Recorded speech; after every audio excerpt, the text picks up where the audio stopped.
stolen at birth by a mysterious woman disguised as a nurse. The baby was kidnapped. The baby was gone.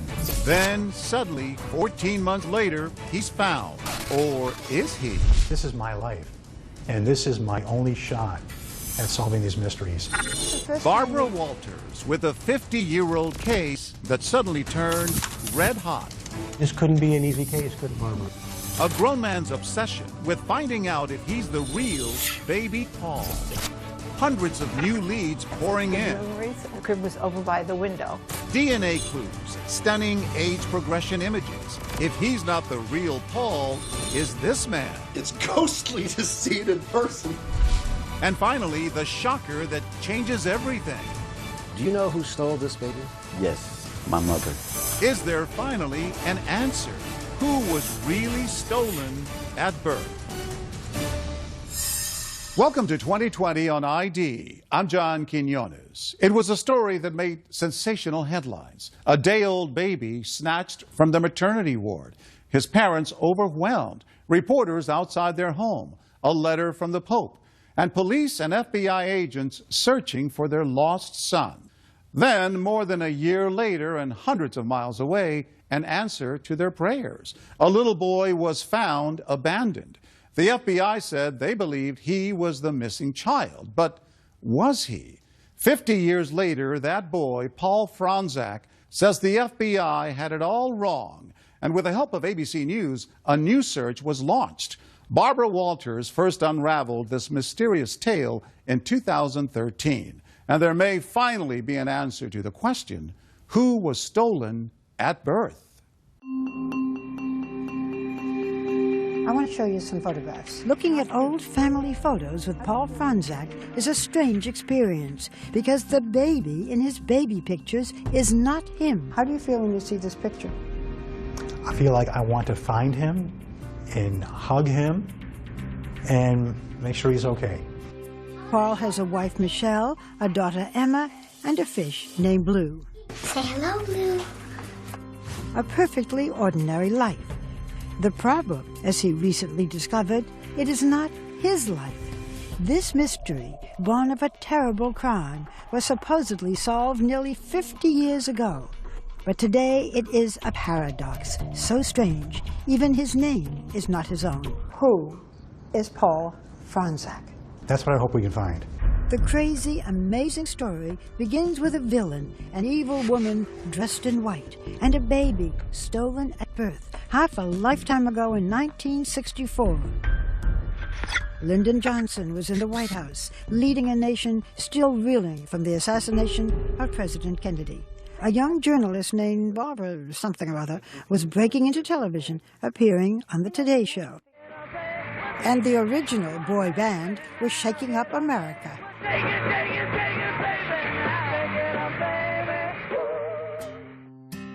In Chicago, Chester and Dora Franzak, married 2 years, living in an apartment in his parents' home, were starting a family. A first pregnancy ended in stillbirth, but on Sunday, April 26th, Dora gave birth to a healthy 9-pound boy. They named him Paul Joseph. He was a very cute, alive, sparkly baby, and she was thrilled. Mary Trenchard Petrie was a 19-year-old student nurse at Michael Reese Hospital in Chicago.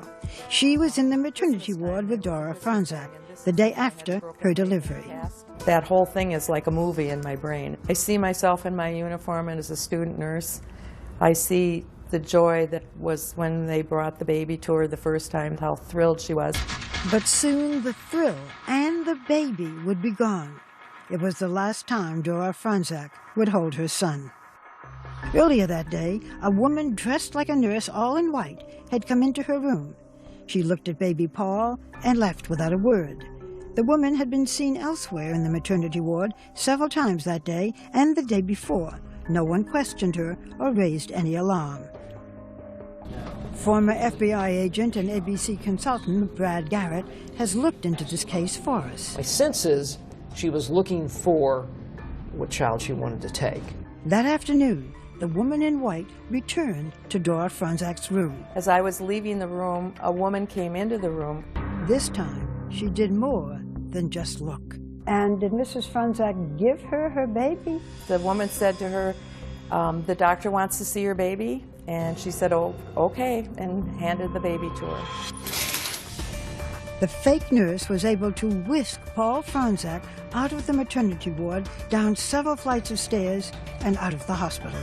Apparently she got in a cab and took off. Easy. Easy, very easy. Just like that, Paul Franzak, less than 2 days old, was stolen from his mother's arms and vanished. The baby was kidnapped. Baby was gone. Mary Trenchard says 45 minutes passed before the baby was missed. They said, do you have the Franzak baby? And I said, no. And she said, well, then the baby's gone. I was like, gone where, you know? And she said, you go back to Mrs. Franzak's room and stay with her. The baby's been taken. There was a frantic search. Nurses turned the hospital upside down. But astonishingly, for several hours, no one told Dora Franzak, the one person best able to describe the kidnapper, that her baby had been taken. Your heart must have been in your mouth. It was awful. Finally, authorities came empty-handed to the maternity ward to deliver their stunning news. And they told her, Mrs. Franzak, your baby's been taken. Is there anything you'd like to add, Mr. Franzak? What would you like to tell the person who took the baby? We uncovered rare archival news photographs and film footage of the case. Here is Chester Franzak, the day after learning that while he was at work as an aircraft machinist handing out celebratory cigars, his boy had been stolen. Do you have an appeal to the kidnapper? I pray that she'll take care of the baby and return him. I don't know what more to say. A distraught Dora Franzak, with Chester kneeling by her side, made a public appeal for the kidnapper to return their son. Would you have any reason to think why she might have taken the baby? The only thing I can think of, she must have been desperate for a baby, that she would come and take someone else's baby away from them, where she couldn't have her own, or she lost hers or something. But even losing the child, I don't think you're that desperate to go and take another woman's baby. If the kidnapper, seen in police sketches, heard the Franzak's plea, she was not moved by it. But others were. FBI agents and police, many working on their day off, searched the city for the phony nurse and the kidnapped baby. They threw out a dragnet, pursuing hundreds of leads and tips from the public. So where do you go from here, Lieutenant? We're still checking out all the leads we have that we're receiving by telephone and other checks that we are making. Authorities had another problem. If and when they found the baby, how would they positively identify him? There was no DNA testing, and blood testing was inexact. Particularly if you go back to 1964-65, extremely challenging trying to match up, is this the child, the biological child of the Franzaks? There was another identification method then in vogue, the shape of an ear. Basically, it's the dimension, size, and the folds of the ear. Authorities were about to get a chance to put the ear theory to the test. 14 months after the kidnapping, a child was found, a boy, apparently the right age, halfway across the country. Was it possible? Might this be the face of Paul Franzak? And I heard the lady say, "Oh my God, this is my child, this is my baby." Stay with us.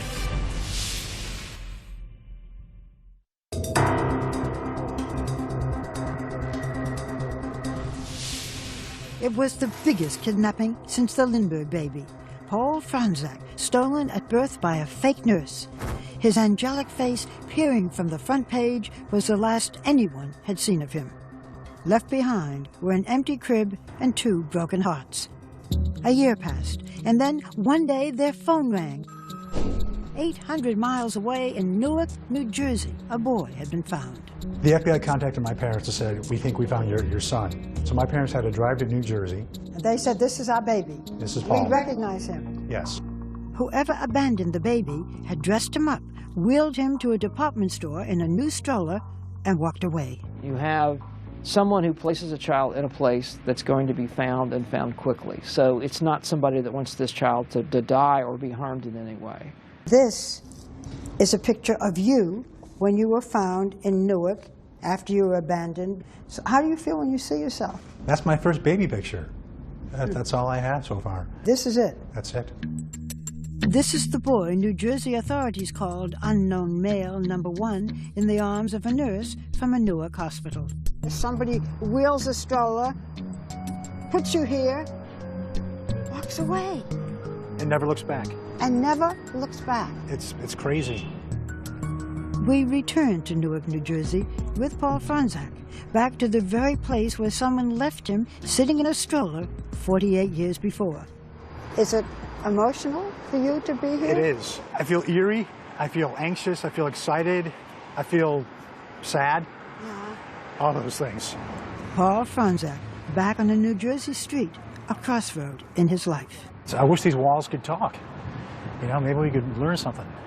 I don't know. It's just, I can't believe that this actually happened. I can't believe it's my life.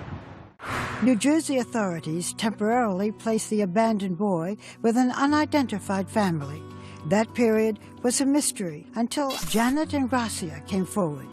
She says it was her family who had cared for the boy as they had for nearly 100 other foundlings over the years. He was an adorable little boy, he really was. The FBI is now investigating the little abandoned boy. Yes. They came several times and it took different, like a mold of his ear, and that was sent up to Chicago. Authorities compared the shape of the left ear of the boy in New Jersey with the baby photos of Paul Franczak. One day, Janet's family was summoned to a meeting. They were told to bring the boy. He was led to a room where Dora and Chester Franczak were waiting. And I heard the ladies say, "Oh my God, this is my child, this is my baby." And everybody's such an, oh my God, the woman found her baby and this baby found his mother. In the summer of 1966, the Franczaks believed their family had been miraculously reunited. The FBI ordered a series of blood tests on the abandoned boy and compared photographs of his left ear with that of the Franczak baby. Eventually confident enough that they informed the Franczaks, who said they had no doubt that the child was theirs. They brought him home to Chicago and, for the second time, named him Paul Joseph Franczak. Your parents were convinced. Why were they so convinced? I feel it's the FBI.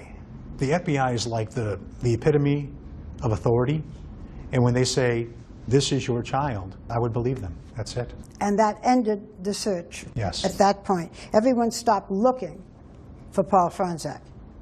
That was the end of the story. Yes. Tell me about your childhood. Was it happy? Yeah, it was a great childhood. Barbecues, family get-togethers, family vacations. The family, so often filmed in heartbreak, now recorded home movies of their own. The star of every celebration, of course, was Paul. They had missed his first step, first word, first birthday, but Paul was now back where he belonged, blissfully unaware of his past, until years later. When you were 10 years old, you had a shocking discovery. Tell me about it. I was looking for Christmas presents and snooping around the house, and I found all these boxes. And it turned out it was a box of clippings and a bunch of cards and letters all about a kidnapping. Did you ask your parents about it? I did. I asked them, what is this? And they said, well, you were kidnapped. We found you. Just like that, you were kidnapped, we found you? And that's all that matters. You're our son, we love you. How did your parents explain what happened to you? They really didn't talk about it. It was something that we really didn't bring up in the house. It was a very touchy subject. Did you ever feel that there was anything out of the ordinary when you were growing up? Well, I did notice that I didn't resemble anybody in my family. You had a brother? Correct. Yeah. And he looked like your parents? Exactly like my dad, 100%. And you didn't at all? Not at all. When he grew up, Paul pursued a career as an actor. Told you we were nice. We're really nice. His resemblance to George Clooney got him work as a stand-in in Ocean's 11 movies. Ready, steady, go! Today, Paul works for a college in Nevada, where he lives with his wife, Michelle, and their daughter, Emma. Good job. Again, Daddy! Do you remember how you felt when Paul said, "I'm not really sure who I am"? The first time he told me, I thought he was joking. I thought he was just kidding around, but then once I realized it was true and I saw the newspaper clippings, I felt very sad for his parents and sad for him. How do you think it has shaped him? I think as a 10-year-old boy, when he first saw those newspaper clippings, not realizing who he was, I'm sure that that has somehow shaped him and that's done something to him over the years. It's just sad. Was it sort of there in the back of your mind, this peculiar thing? It was really a big part of me through my whole life, and it just got bigger and bigger and bigger. Who am I? Who am I? Yeah. Then Paul happened to see a DNA test kit for sale at a local drugstore. At last, an easy answer to the question that had followed him all his life. The hard part, asking his parents for a DNA sample, forcing them to travel back in time to the most painful part of their lives. It's something I wanted to do for a long time, but I never really had the nerve to ask my parents. Still ahead, will the Franzak family agree to end decades of doubt? Paul is determined to find the truth, but his parents seem just as determined to keep it hidden. And they said, Paul, please don't send it in. We don't want to know.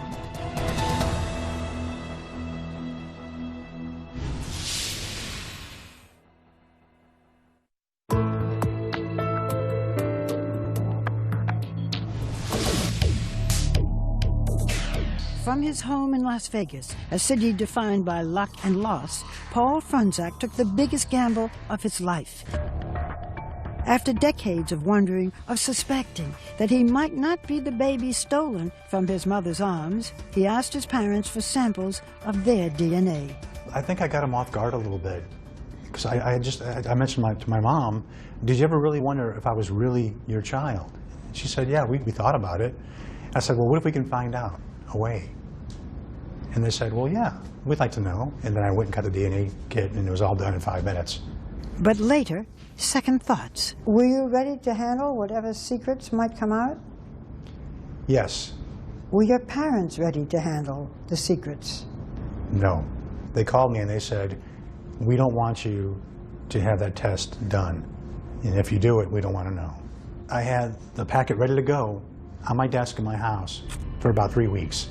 And I would pass it every day, fighting with whether to do it or not. And finally one day I told my wife, I said, you know what? I have to do this. I really need to know. It was the answer that he had anticipated and feared. The results were in. The test that would tell him if he'd been living a lie. Describe the moment when you got the results of the DNA test. I got the phone call. I found out that there was no remote possibility that I was a Franzak child. And all of a sudden I felt the color drain from my face. And I said, are you okay? And he said, I don't know. He said, I feel a little dizzy. I need to stay in my chair right now. And all of a sudden I started thinking, I don't know anything about myself. I don't know how old I am, my heritage, my birthday, all these things that people take for granted. Everything I thought was my life wasn't. He said, I don't know anything about myself. And I said, well, you do. You're my husband. You're Emma's dad. You know who you are. But who he is not this baby boy. For Chester and Dora Franzak, the fairy tale ending to their family tragedy was revealed to be just that, a fiction. How does a loving son say to his parents, you are not my biological parents? That was another hurdle I had to go through. My dad's 82, he has a hard time hearing on the phone. And my mom, I knew she would be very upset. So I really thought the best way would be to send them a letter. Would you read it? Sure. All right, so it's Dear Mom and Dad. First, I am your son and always will be. I love you both, and that will be forever. I am not the kidnapped baby that you had stolen from your arms on April 27, 1964. This means that the real Paul Joseph Franzak may still be out there, alive, not knowing who he is. I know this is hard for you, but this is also about me at this point. What was the reaction of your parents? My dad called me, and he called me a name that he never has called me before in my life. How'd you feel? I was speechless. And then my dad hung up. In their heart, I was their son, and that's all that mattered. Did you think maybe you shouldn't have taken the DNA test? I struggle with that quite a bit. I love my parents, and I always do what they ask. But this is something that I really felt I had to do. But the truth hurts. The Franzaks' prayers to find their stolen baby had actually never been answered. I feel like the Franzaks, it's like their baby has been kidnapped again, like they're going through it all over again. For Mary Trenchard Petrie, the student nurse who witnessed their grief firsthand, it is still a heartbreaking development. We have a film to show you from 1964. It's your parents at a press conference just days after their baby was stolen. Let me show it to you. Okay. The only thing I can think of, she must have been desperate for a baby, that she would come and take someone else's baby away from them. What are your thoughts when you see this? It just really hits home with how my mother-in-law felt. And then it hits home that the pain that she went through then, I'm sure she's feeling it now. For Paul, fond memories have become bittersweet, tainted by the knowledge that he was not kidnapped and found. He had been abandoned, most likely by a parent. The toughest moment for me is when I watch the home movies of when I was first brought back from Jersey, and I see how a young boy was running around that someone had just left. And it kills me every time I see that. I look at my daughter, she's 4 years old, and the thought of leaving her behind, that's what really hurts me the most. Paul is now determined to solve the two mysteries in his life. Who is he, and what happened to his parents' stolen baby? My main goal is to find the real Paul. My parents raised me, and they did a great job. And I feel that if I don't do everything I can to help find the real child, then I'm not doing my job as a son. Don't you also want to find out who you are? It'd be a great bonus. To help Paul solve these mysteries, we introduced him to Brian Ross, our chief investigative correspondent, and ABC News consultant, Brad Garrett, a former FBI profiler. So we're starting to pull together, anybody who touched the case in your game. I'm in this for the long haul. To crack open a cold case that is 5 decades old, we hit the airwaves. I'm in Chicago for the hunt for a stolen baby. Asking viewers to test their memories and send in tips. So if you know anything about this case, let us hear from you. Next, the search for a 49-year-old man who could be the stolen baby. Is this a glimpse of the real Paul Franzak? 2020's investigation when we return.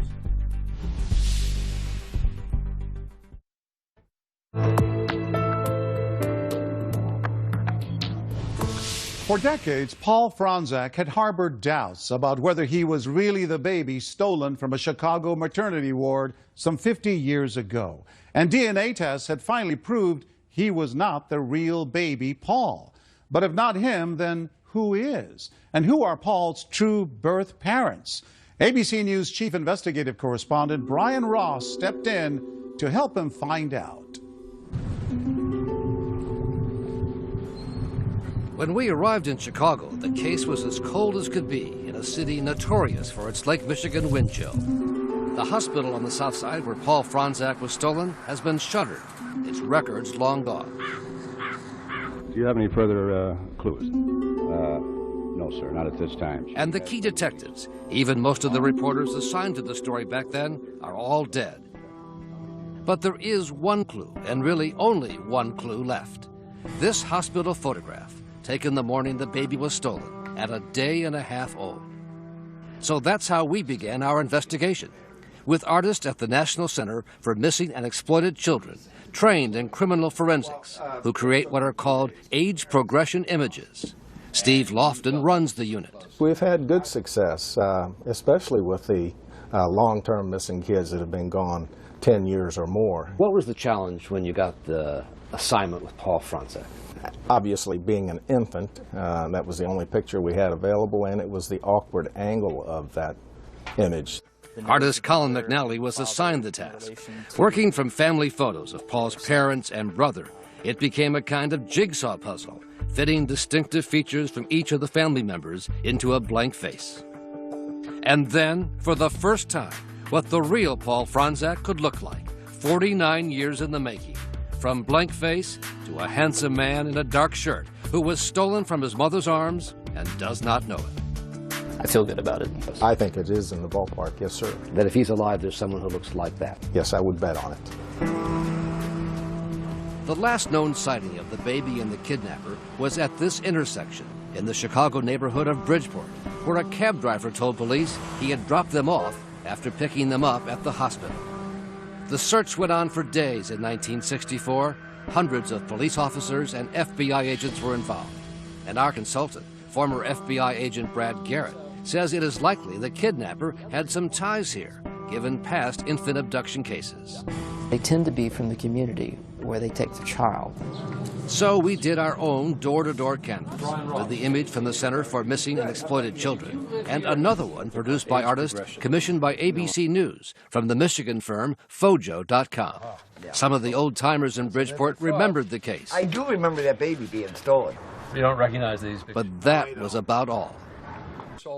So then, on the air on our ABC station in Chicago, Channel 7, to show the new age progression photos. What he might look like. And within hours, the tips began to roll in.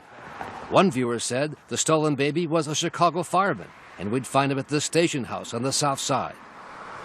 Another viewer thought the owner of this suburban restaurant was the stolen baby. What if you take your hat off there? What do we see? No? No. But another lead gave us new insight into the woman who kidnapped the baby. She may have tried to steal another baby a few weeks earlier from the backyard of this home, also on the south side of Chicago. And all of a sudden, I heard my mother scream, oh my God, that's her. And Mom was pointing at the old black and white TV set, saying, that's the woman who was in our yard, trying to take Nicole. Joan Rome was a teenager at the time, and her niece Nicole was 10 months old, in a baby carriage, while Joan's mother took down the sheets from the laundry line. The woman had taken the mosquito net off Nicole's buggy and had her hands in the buggy ready to grab Nicole. She says her family called the local police precinct, but that there was never any follow-up. But now, after almost 50 years, there is new life in the stolen baby investigation that the FBI closed out in the 1960s. We're going to do everything that we can to follow up to see if that baby is out there. They're going to keep looking through it and analyzing it. FBI agent Robert Shields says the case was reopened after Paul Franzak's DNA revealed he was not the stolen baby. We believe there's someone out there that has information. And so far, 3 separate individuals have come forward, each of them 48 or 49 years old, about the right age range. Joe Lang and his wife Joni contacted us after they saw the age progression images on the ABC News website. It is shocking at the similarities. The hairline, everything is a match. Rub it around in there. Lang volunteered to have his DNA tested, telling us that he learned at the age of 8 he was adopted under what he called suspicious circumstances. It was much the same story with Cody Hall of Loveland, Colorado. His wife Pamela contacted us after seeing the story on television. The baby picture really reminded me so much of Cody that it gave me chills. Hall said he wanted to take a DNA test because he never knew his birth parents and was told he was just found somewhere by a relative. She just said she found me, but I don't know how that was done.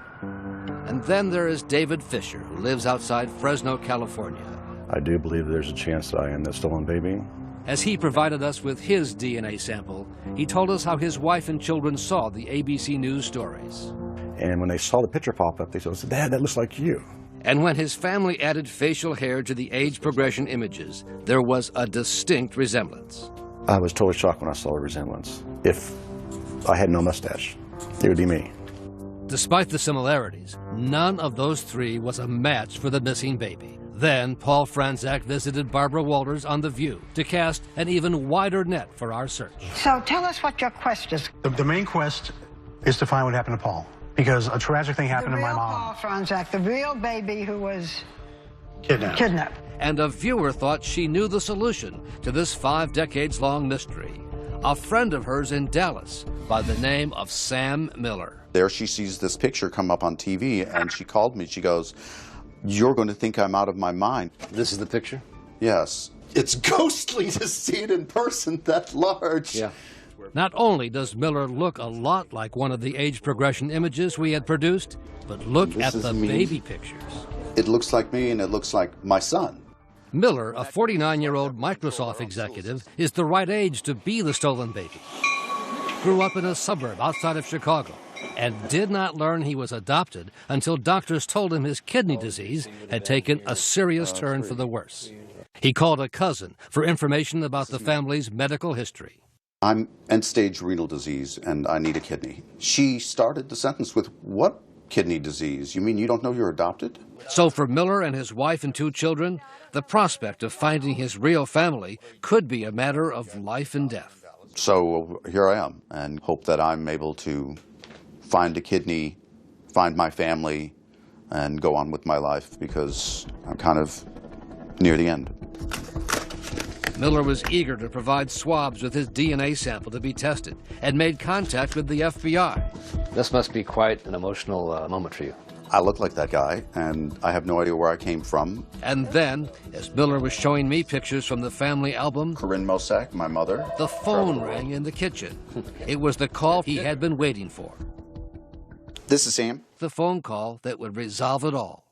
From the government office in Chicago that had his original adoption papers, which 2020 helped to get unsealed. I appreciate it. I would like to know who I am. It was a 90-second phone call, full of nervous anticipation. I see. As Miller learned what was found in the adoption files that had been kept secret until this moment. My birth mother was Sheila. If true, that meant that Miller had not been stolen, but given up for adoption legitimately. Not the stolen baby? No, they found my original birth certificate. For Sam and his family, hugs and tears and disappointment. You okay? Yeah, we'll be fine. And a new search for a family he now needs to find as he faces a kidney transplant to keep him alive. I have a brand new search. For us, it was back to Chicago and the discovery on the 2020 tip line of what, amazingly, would turn out to be an even more intriguing lead about who the kidnapper might be. Do you know who stole this baby? My mother. Your mother stole the baby? Yes. His name is Johnny Harbaugh, and what he told us about his mother may seem far-fetched, but it most definitely is not. It's a pretty serious charge that your mother kidnapped a baby. Right. But she was arrested a few times for suspicion of kidnapping babies.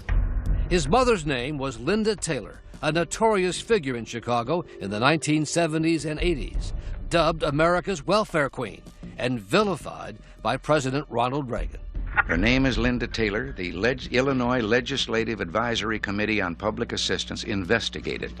Came up with 82 charges of welfare fraud, perjury, and bigamy. Among other things, they discovered 100 aliases and 50 false addresses. We began to look for her after our 2020 tip line provided this clue. The baby was stolen by a lady known as the welfare queen. She had many, many schemes to get money and would have most likely sold the baby.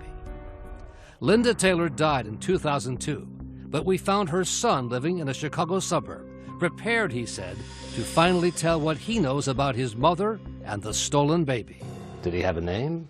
He had a name, but we called him Tiger. Harbaugh said he was a teenager living in this house in Chicago when he came home to discover a new baby. Was your mother capable of stealing a baby? My mother was capable of anything. Not only stealing a baby, but she could steal you. She was just that kind of woman. You know, she done however what it took for her to survive. Harbaugh said his mother was a master of disguise, could pass as white or black, Puerto Rican or Hawaiian, in her schemes to collect fraudulent welfare payments, sometimes posing as a doctor or a nurse. She had a room with nothing but wigs and nurse dresses and shoes. In the 1970s, when Linda Taylor was put on trial for welfare fraud, Miss Taylor, can we talk to you for a moment? She actually came under investigation for stealing the Franzak baby. From one newspaper account, one of her ex-husbands told agents that Miss Taylor appeared one day in the mid-1960s with a newborn baby, although she had not been pregnant. That would not surprise me. Isaiah Gant was Linda Taylor's lawyer at the time and told 2020 she never admitted anything, but he wouldn't put it past her to snatch a baby. The woman was just a chameleon. She could be anything. So I couldn't rule out the possibility that she could be involved in something like that. Her son Johnny says he came home from school one day and the baby was gone, taken, he believes, by one of his mother's boyfriends to Tennessee. But you're sure about this? I'm positive. Harbaugh said the man who took the baby worked at what was then the American Rivet Company, A former employee there confirmed to 2020 the name Harbaugh gave us and said the man indeed had moved to a small town in Tennessee. Our 2020 investigative team went to Tennessee, to the town of Sevierville, but we could find no current record of the man who supposedly took the stolen baby here so many years ago. What would you say to the Franzak parents, Mr. and Mrs. Franzak? They had their baby taken away a day and a half old. Back then, I was young, a baby, you know, and I seen so many of them. I mean, there's nothing I could say to them. I mean, I couldn't apologize enough for not turning her in. Cold comfort for the Franzak parents so many years later. When we come back, Paul's search for his birth family gets his first big break, a DNA match. Oh, this is close. This is good, right? But will it be enough? This couldn't be an easy case. Stay with us.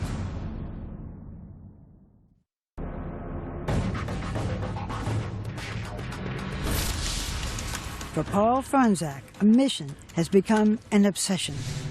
I gotta go again. Between breakfast Read your mind. and ballet lessons, We're going to dance class. he is on the hunt. I work a full-time job, I have a family, but this is my life. And this is my only shot at solving these mysteries. So I put as much time as I can. Everyone goes to bed at night, I'm online researching. This is my first actual baby picture right here. His focus is finding his parents' stolen baby, but he is still searching for clues to his own identity. I feel kind of like an imposter because I'm using his birth certificate. Paul is out there, and I have his birth certificate, and I want to give it to him, and then I want to find mine.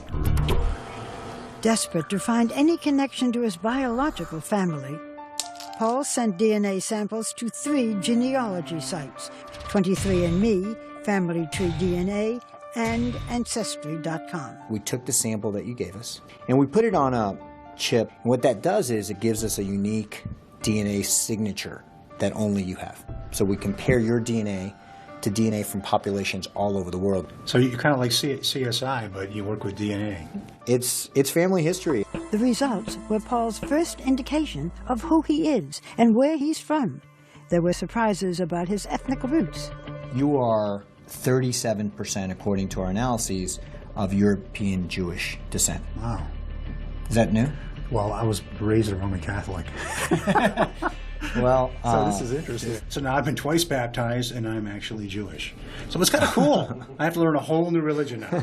I'm excited about that. Even more exciting, a major development in Ancestry.com's search. Finally, a link to his first blood relative, a third cousin. I saw a third, and I'm like, oh, this is close. This is good, right? Yeah, it was like a lottery when I saw that. If you communicate with her and she wishes to work with you and help with you, looking at her family tree could actually be very informative. You have been in touch with that cousin. I have. And she got back to me and said, wow, how can I help? And how has she helped? She sent me a list of her relatives. I believe that once we actually have that family tree, we can start looking for where my DNA overlaps with their family. If any of her relatives lived in or near New Jersey, where Paul was abandoned, they could be the key to unlocking the mystery of who he is. So we have to kind of work on that path. To see if anybody really does know who you are or what happened. Right.